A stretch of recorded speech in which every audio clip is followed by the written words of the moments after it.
apply one more root. I'm going to cut that willow tree down. Probably not a bad idea. Got its roots in the well and made a hell of a bed.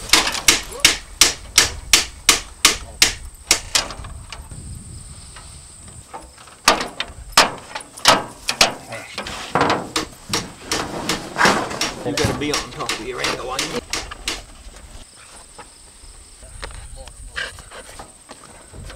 So, let me... Okay, that's ready to rock and roll.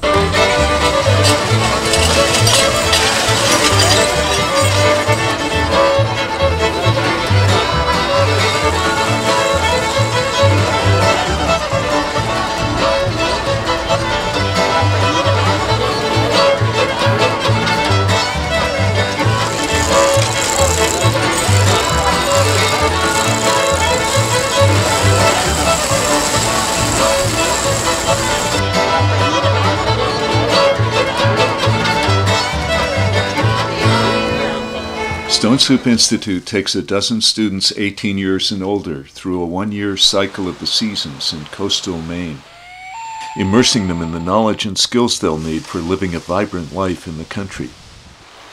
Stone Soup is also about developing one's awareness of what's real, the natural world that sustains us, the real work, the real costs of life on this earth, real play, real creativity.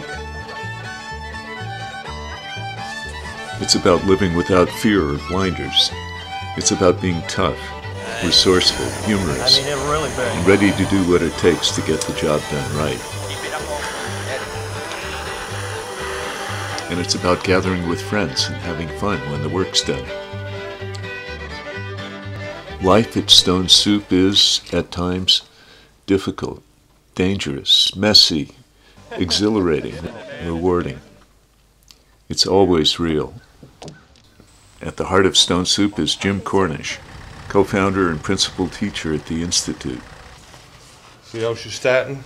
Students plan projects, then work side by side with Jim and the community of expert craftspeople who make up the Institute's faculty. The Institute's primary areas of study are animal husbandry, building, fiber and textiles, gardening and crops, marketing and accounting, and forestry management. When a student arrives at the Stone Soup Institute, right from day one we'll be feeding the chickens and the draft horses and whatever livestock happens to be on the premises. We'll work through the chainsaws within the first day or two, and it will evolve from there into the woods, into the silviculture and woodlot management part of the curriculum, which is wed to the building portion of the curriculum. And as much as first we will have a discussion about what sort of buildings that we're going to put up, and from that discussion we will draw up a plan. From the plan we will generate a materials list. With the materials list we'll walk into the woods and begin to select the trees that we will need for the project. From there we will cut them, drag them from the woods with draft horses and sort them into which pieces we will use for lumber, which for pulpwood, which for firewood, and sort it all on the yard. From there we'll take the logs to the sawmill, saw it into lumber, bring it back to the site, and store it for use in the spring when we begin our building projects. Or in the case of a timber frame, we'll start cutting the frame through the winter months and get it ready for an erection in the spring. So you see, within the building curriculum we have drafting, we have silviculture and forest management, we have animal husbandry, as well as the carpentry portion of the building curriculum. And then we move on into the spring of the year and we will put in the foundations to start this project. We will begin to stand the buildings, we will plow the fields, we will fertilize the pastures, we will put up and maintain fencing for the animals. And there again we have this interdisciplinary part of the curriculum where it's all connected one to the other. As the summer progresses we will continue working on the buildings, sheathing them in, putting in the windows and doors. We will be maintaining the gardens, putting in hay for the winter, swimming, fishing, definitely some recreation here, hopefully some boating. We will get in amongst the whole of this. And then as we work our way into fall, we will again be using the horses on the farm for the harvesting of the vegetables, for the harvesting of firewood again for the next year. We will be spinning and the wool and dyeing it with natural dyes. We will be putting up vegetables for the winter. We will be threshing grain for ourselves to eat and oats for the horses. In the fall we'll be canning vegetables. We will be culling out the flocks of animals, which ones that we will be eating, which ones that we will be saving for breeding stock. We will be selecting the seeds from our cache of food that we will be growing next year, and we'll be storing grain, corn, wheat, oats for the winter, keep the wild animals out of them. And then we will go back into the winter process again and have a little wind down time before the students leave and the new student body comes in. In addition to teaching logging, farming, and building skills, Jim Cornish leads students on wild harvesting expeditions into Harpswell's forests for maple sugar in the spring and mushrooms in the fall. This is an old maple tree. It's been completely dead for 4 or 5 years. $200 worth of mushrooms off it every year. It's a nice little fall income. Throughout the year, students also spend time acquiring skills from the craftsmen who round out Stone Soup's faculty. Jerry Galusa learned blacksmithing from his father and has created fittings for sailing replicas of the Mayflower and of a Viking ship. His work ranges from the practical to the fanciful to art and can be seen at his gallery in Wiscasset. Who's this? Rolf Hammacher is an art teacher in Germany. He says if you do anything, if you take it one step beyond functional, it becomes art. Well, I've gone a few steps beyond already. Yeah. When you're centering, you're going really fast. But when you open up a pot and start to form it, as this is going to be a ball, you slow down quite a bit. Harold Roberts studied at the Philadelphia College of Art and sells his ceramics nationwide. Let's see. That's about right. Well, what do you got? You got three. You got many of the cards are the same. That's okay. Just take a card. Michael Patterson has been the featured weaver at Maine's Common Ground Fair for the past 10 years. When the students first get here, we'll have a discussion about what sort of weaving that they're interested in. If they're interested in making carpet or mittens or wall hangings or whatever, you know, it takes different wool for different projects. And so with that in mind, after we have the discussion, then we'll figure out which sort of sheet we need to get. And then we'll go shopping, go to some of the sheep farms around here and pick out the sheep that we need.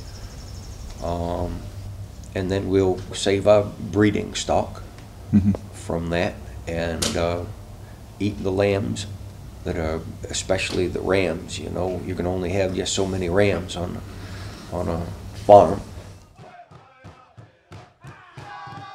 These are the tools of the trade of the butchering curriculum of the Stone Soup Institute. That we must take the life and then we must honor the life. And we do it in ceremony. We will kill the animal and then we will sing a song to release the spirit. And then we will sing a song to honor the flesh that will feed us.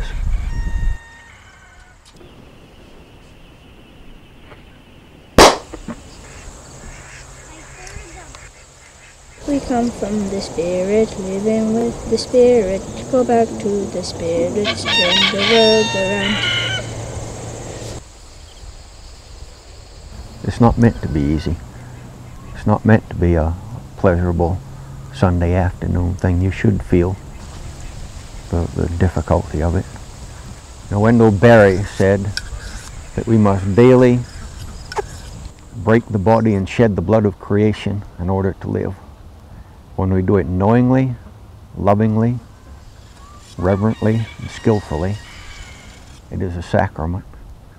When we do it ignorantly, clumsily, greedily, and destructively, it is a desecration.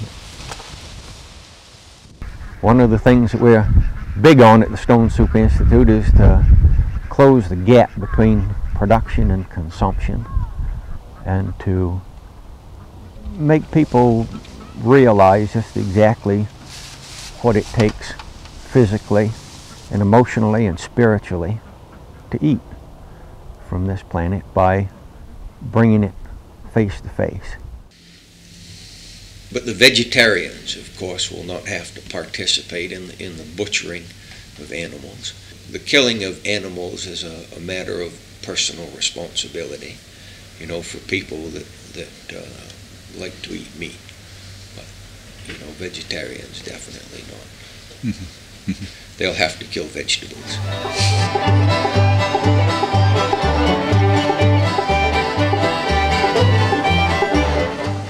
Stone Soup's also about having fun.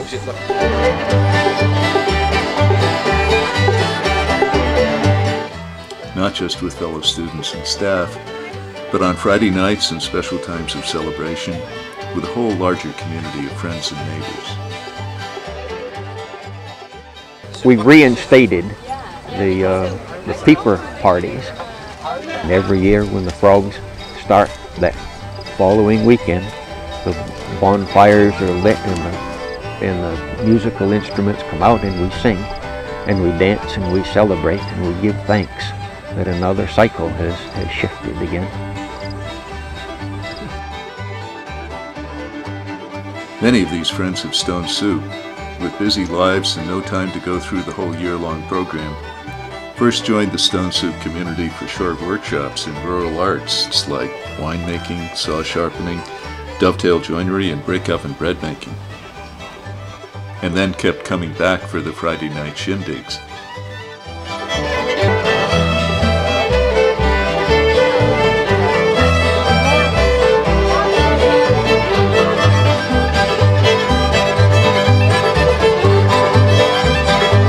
Stone Soup is not only about learning skills for making a living, it's about learning skills for making a full life.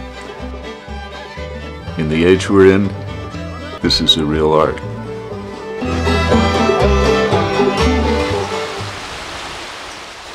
The old man would speak of a world bristling and crackling with power, the power of origination and deepest formation, which cared for everything, took care of everything, even human beings.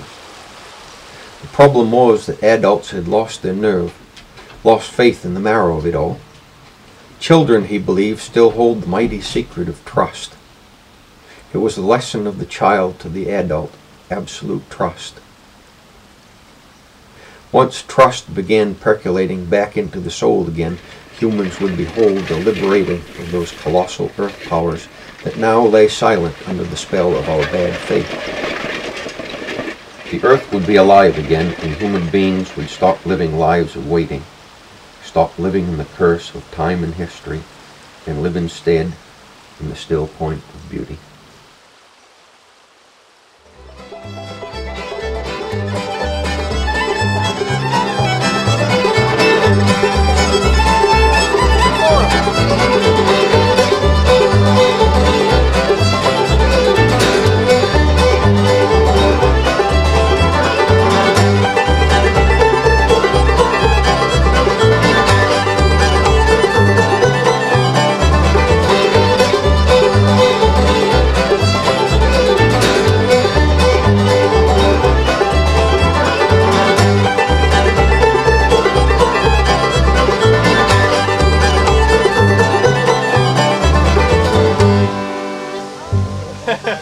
na na na na na na na.